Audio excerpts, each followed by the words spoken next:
Good morning, my name is Annette Kelsey and I'm here today to talk to you about my new poetry book called 52.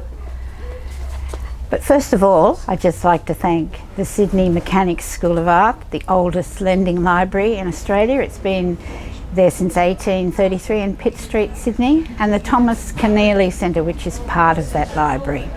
I'd also like to thank Berklouw bookstore in Mona Vale for providing the venue for us today. That's really wonderful of them. Poetry and art are great companions, and I find poetry is having a resurgence, especially among young people, and I would encourage emerging writers and people who are interested in poetry to really seek it out and to start reading some and writing some. I have loved poetry since I was a little girl. My mother used to read me A.A. Milne when I was little.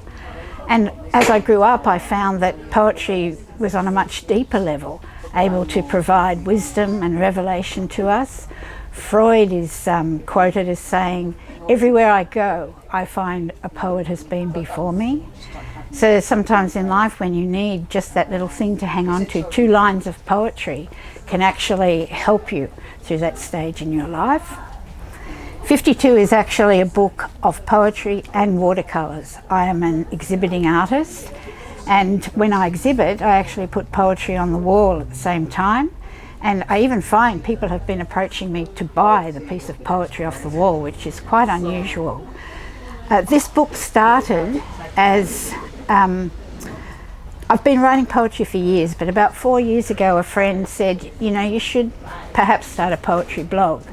And what I did was I started in 2014 to do a weekly poem, which was very challenging because I had to come up with that poem every week.